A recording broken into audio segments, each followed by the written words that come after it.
Welcome everyone to the latest Blood Bowl match report. Greedy Grabbers, a Skaven team versus my Chaos Dwarfs, the Vangalas's Violators. And while I haven't faced all the teams yet in the league, I accepted a challenge for the return game against the league leaders, the Skaven team of Joop. Because that way I am free of having to face them for the rest of the league, as chances are minimal that I should run into them in the finale, like things are going this season. But nevertheless, we do aim to score some points in smacking them around like a crazed Minotaur in a high elven pottery store. Adding extra pressure, my closest competitor in the ranking with the same amount of points at the moment is facing the halflings at the same time. So I need to win, score at least a 2-goal deficit, preferably score 3 times and smack down 3+ opponents for maximum points.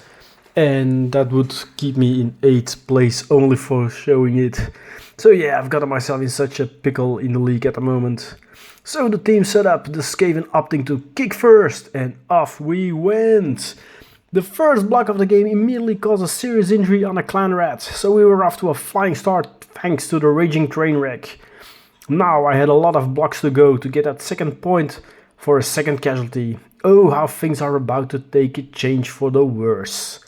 Because doing what hobgoblins do best, even with sure hands, they failed to pick up the ball on a 3+, and Hot Milky Nipples managed to block himself down once again on a double skull while failing his loner roll for the reroll.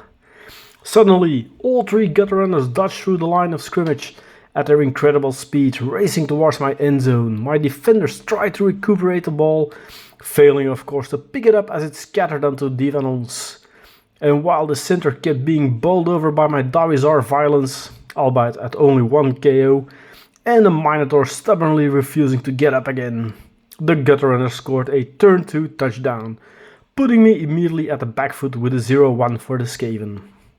Both teams deployed once again, the Chaos Dwarfs out to hit them deep and create an opening for the Bull Centaur once again. And we actually managed to pick up the ball, fix it protecting numbers to try and get the ball upfield. But those gunner runners of course never fail their going for it, and even on a single block die they knock over my ball carrier. The ball carrier got up, but failed to pick up the hot potato once again. And in turn 4, the gutter runner, having no such issues of picking up and dodging away, scored a 0-2. This was becoming an issue of chances of victory had already flown away. So once again the teams took to the line. And once again Numbers tried to bring the ball he picked up forwards as the horns mutated gutter runner just danced through towards him.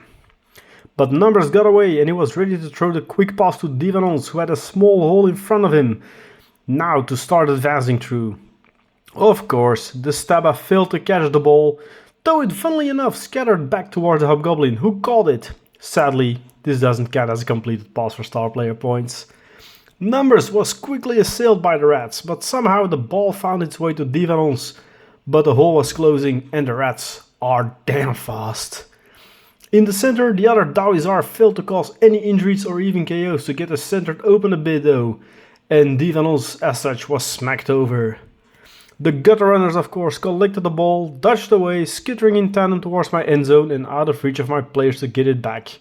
And moments later, at the bell of halftime, a 0-3 was on the board in a cold hard counterplay. The Violators kicked off for the second half, the ball going in his midfield, as Fixit was KO'd by a wild block, one of the few, well actually the only time, one of my players was sent off the pitch, well apart from a red card later on. This caused a hole on the left side of my field to open, the Rat Ogre bludgeoning a way through and the Minotaur just howling at them instead of blitzing them.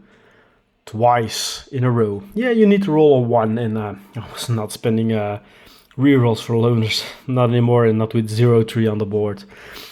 Off shot one of the gutter runners, at this point making 4 dodge rolls and twice going for it without rolling a single one, not even needing his skills to reroll in doing so.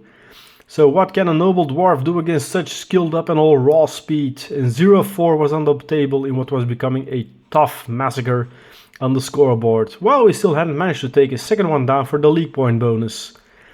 Aiming now to just get the ball, and at second casualty win, the Violator didn't care anymore about scoring and set up with all the punchers in the front.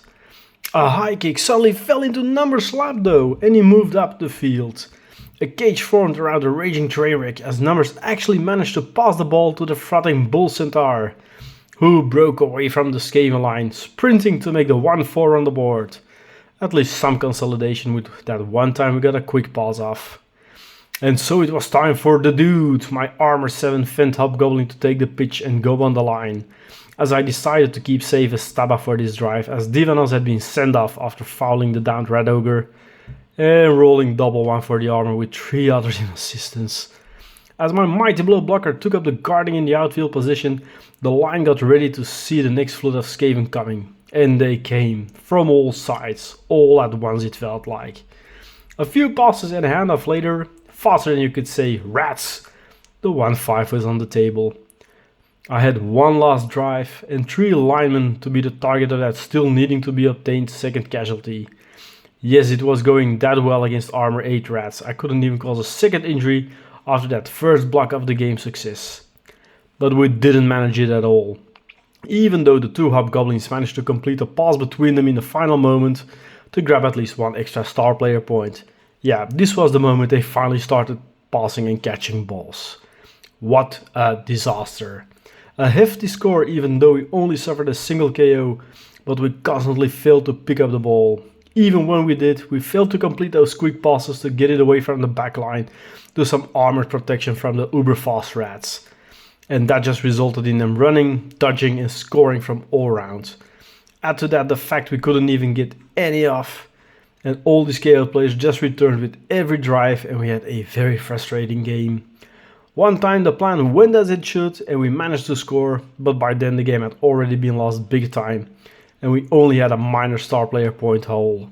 At least my second Flamesmith obtained block as well as due to being the MVP, and we said farewell to the dude, sending him back to the pits after his limited service to the team. Though he scored one of my touchdowns actually in the whole league.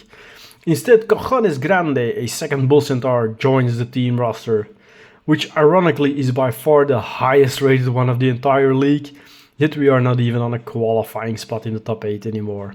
So we'll see what the coming weeks and games will bring, and hopefully we can still turn it around, but I'm starting to doubt it very much. Thanks for watching, and until the next time, bye bye. Did you like the Chaos Dwarf content in this video and want to know more about Chaos Dwarfs? Then check out the Chaos Dwarf online forum by scanning the QR code you now see on screen.